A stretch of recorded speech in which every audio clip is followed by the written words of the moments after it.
Students, good morning. आज का हमारा टॉपिक है 10वीं बोर्ड एग्जाम से जुड़ा हुआ डायरेक्ट 3 नंबर का क्वेश्चन कनेक्टिव्स, जो बहुत ही सरल टॉपिक है और ज़्यादा लंबी चौड़ी कहानी नहीं है। 5, 7, 10 मिनट के अंदर अंदर मैं आप लोगों की ये बात क्लियर कर देना चाहता हूँ कि 3 क्वेश्चन आने हैं आपके इससे रिलेटेड और प्रत्येक क्वेश्चन 1 नंबर का होगा। तो बहुत ही सावधानी से, बहुत ही शॉर्ट ट्रिक के माध्यम से ये चीज़ आप देखें कि किस तरीके से अपने को वो क्वेश्चन हल करना चाहिए। पहला क्वेश्चन है, देखिए ध्यान देंगे। आल्दो, वाइल और येट, जब तीन यहाँ एग्जाम्पल दे रखे हैं, सिंगल वर्ड है और इस सिंगल वर्ड के मार्फत अपने को सेंटेंस जोड़ना है। देखना है आप लोगों को, पहला सेंटेंस है आल्दो से रिलेटेड। अगर दो कंट्रोवर्सी कोई चीज हो, कोई कंट्रोवर्सी कोई दो बात हो विरोधाभासी, तब अपने को आल्दो से सेंटेंस को जोड़ना है। और चूंकि अपने को तो कनेक्टिव दिया हुआ है तो कोई प्रॉब्लम है ही नहीं, तो क्या करना है अपने को, वी प्लेड वेल, हम अच्छा खेले, वी लॉस्ट द मैच, हम मैच हार गए। इसका अर्थ होता है यद्यपि। क्या अर्थ होता है? यद्यपि। आल्दो सेंटेंस के स्टार्टिंग में लगाना है, याद रखना है सेंटेंस के स्टार्ट में आल्दो यहां पर। अब देखिए दोनों सेंटेंस आपको कंप्लीटली उतार देना है, कुछ भी नहीं करना है। शुरुआत में आप लोगों को आल्दो पुट करना है, उसके बाद पूरा sentence we played well, comma लगा करके we lost the match, we lost the match, और कुछ नहीं करना। कितना सरल तरीका है। अगर आल्दो के स्थान पर अगर सेंटेंस को दो से जोड़ना है तो भी आपको और कुछ नहीं करना, सेम चीज करनी है। क्लियर है मेरी बात? Although we played well, we lost the match, यद्यपि हम अच्छा खेलें, we lost the match, match हार गए। इसी प्रकार से दूसरा है वाइल, सेम कंडीशन है। अब की बार आपको याद रखना है, आल्दो को सेंटेंस की स्टार्टिंग में लगाना है, वाइल जब दो कंट्रोवर्सी बातें हों तो उन दोनों के बीच में पुट करना है, और कुछ नहीं है। सेंटेंस देखिए, I was playing, I was cooking, मैं पका रहा था, शी वाज ईटिंग, वो खा रही थी। एक प्रकार से मनोरंजनात्मक सेंटेंस दिया है। जब दो कंट्रोवर्सी बातें हों, वाइल से सेंटेंस को जोड़ना हो तो दोनों सेंटेंस के बीच में आप लोगों को वाइल पुट कर देना है। यहां लगा देंगे हम, I was cooking while she was eating. 10वीं बोर्ड का बहुत ही इंपॉर्टेंट टॉपिक है। 10वीं बोर्ड एक प्रकार से प्राइमरी इंग्लिश होती है, तो ऐसी स्थिति में कोई हार्ड सेंटेंस नहीं दिया जाता, सिंपल सेंटेंस दिए जाते हैं। बच्चा सेंटेंस को देख करके घबरा जाता है। मेरा उद्देश्य है कि आप में थोड़ा कॉन्फिडेंस आए कि हम किस तरीके से सेंटेंस को हल करें। नेक्स्ट सेंटेंस है, he is poor, he is poor, he is honest. फिर भी वही बात है, दो कंट्रोवर्सी बातें हैं, लेकिन याद रखना है आल्दो को हमने सेंटेंस की स्टार्टिंग में लगाया था, वाइल को हमने दो सेंटेंस के बीच में लगाया है, येट को भी आप लोगों दोनों सेंटेंस के बीच में पुट करना है, कहीं कोई प्रॉब्लम नहीं है। ही इज पुअर, वह गरीब है, ही इज ऑनेस्ट, वह ईमानदार है। तो येट को कहाँ पुट कर दें हम? यहाँ पर बीच में। ही इज लिखना परीक्षा में ऐसे है, ही इज पुअर येट, फिर भी ही इज ऑनेस्ट, फिर भी वह ईमानदार है। ये दोनों सेंटेंस के बीच में पुट किया है, कहीं प्रॉब्लम नहीं है। तीसरा है, चौथा सेंटेंस है, थोड़ा सा अपने को ध्यान देना है अब की बार। जब सेंटेंस को हम एज वेल एज से कंबाइन करें, एज वेल एज से सेंटेंस को जोड़ें, तो ध्यान रखने वाली बात यह है कि दोनों सब्जेक्ट्स को देखिए, पहले सब्जेक्ट के अकॉर्डिंग आपको वर्ब का प्रयोग करना है। क्या है? आई प्ले क्रिकेट, मैं क्रिकेट खेलता हूं। माई ब्रदर प्लेज क्रिकेट, मेरा भाई क्रिकेट खेलता है।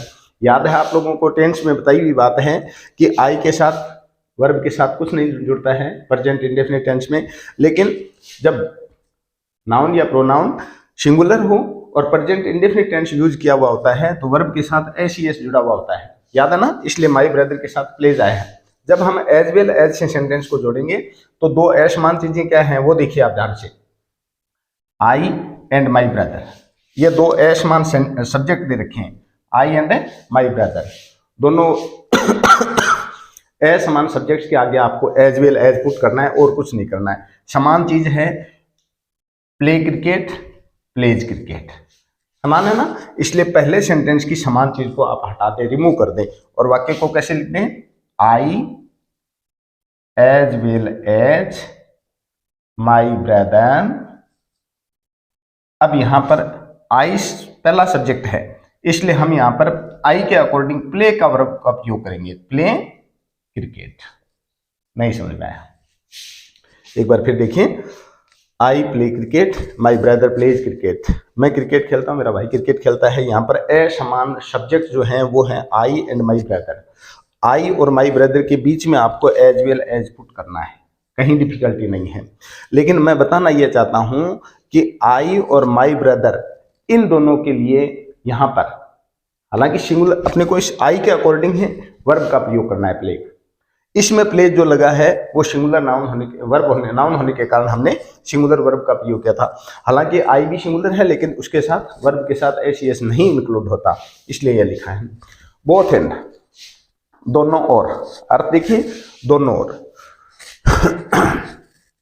जब सेंटेंस को एंड से जोड़ना हो या बोथ एंड से जोड़ना हो तो हमेशा याद रखना है, अगर सब्जेक्ट एस समान है तो ऐसी स्थिति में प्लूरल वर्ब का प्रयोग होता है।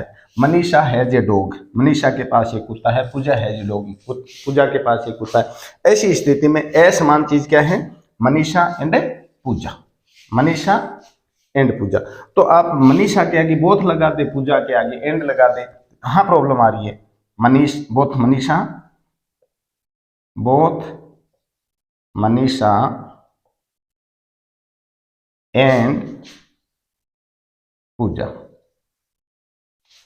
मनीषा एंड पूजा।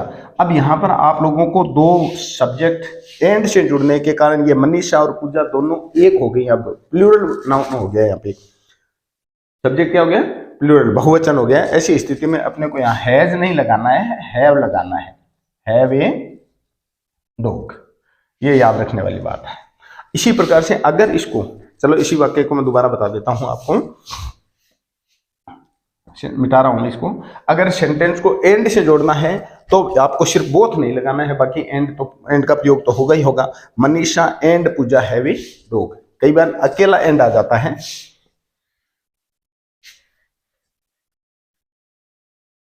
देखिए थोड़ा सा अगर इसी सेंटेंस को एंड से जोड़ना है तो मैं बताना ये चाह रहा था, पांचवी सेंटेंस में अगर दोनों को एंड से जोड़ना है, एंड से जोड़ना है तो हम इसको ऐसे लिख देंगे, Manisha and Pooja have a dog. याद रखना ये, अब की बार यहां पर बोथ नहीं आया बस।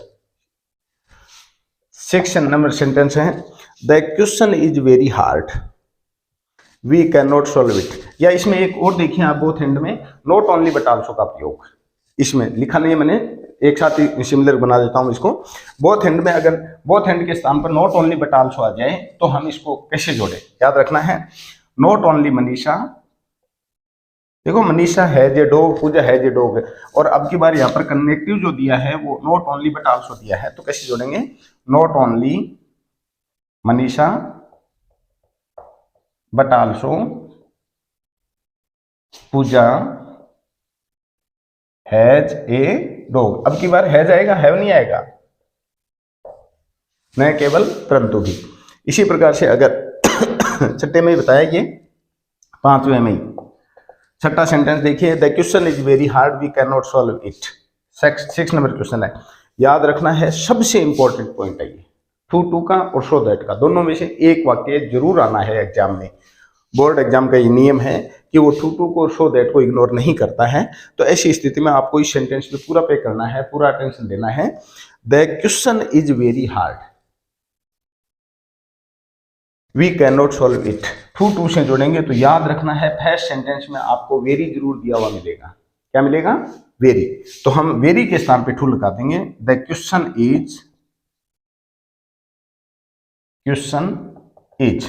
वेरी के स्थान पे टू लगाया है, याद रखना है, टू हार्ड। यहां पर थोड़ा सा अटेंशन देना है आप लोगों को, यहां कैन नॉट को काट देना है फॉर लगा करके, और वी की ऑब्जेक्टिव फॉर्म यूज करनी है, फॉर अस। क्या किया है, इससे वी का फॉर अस, वी की ऑब्जेक्टिव फॉर्म यूज किया है, कैन नॉट को काट दिया और इसके स्थान पर टू का प्रयोग कर दिया, फॉर अस टू सॉल्व। अब इट लगाना जरूरी नहीं है क्योंकि इट पहले से आ गया, द क्वेश्चन आ गया, इसलिए इट भी कट जाएगा। कंप्लीट है बात या नहीं है? चलो एक क्वेश्चन और बता देता हूं आपको इससे रिलेटेड, ध्यान दें,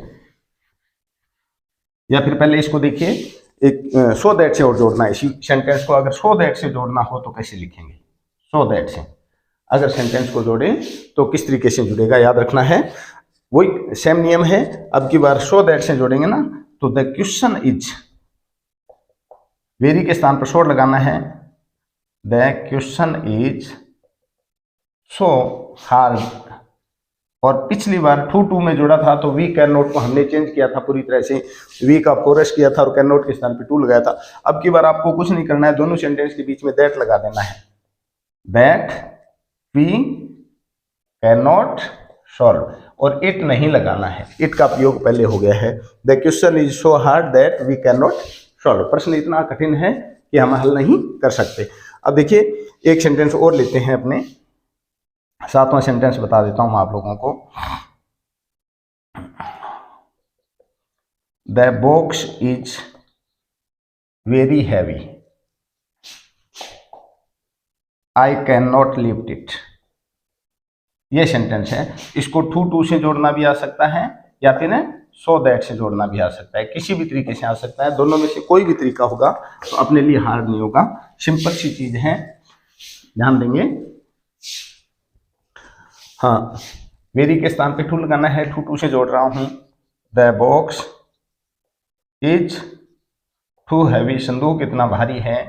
अब देखिए यहां पर इस आई को काट देना है, लेकिन आई कटेगा नहीं, आई को बदल देना है, मेरा कहने का मतलब यह है, इसलिए इसे आगे फॉर प्रीपोजिशन लगाएं और आई की तीसरी फॉर्म क्या बनती है, मी, इसको काट दो और इसके स्थान पर टू लगा दो, टू लिफ्ट, बस इट को काट दिया।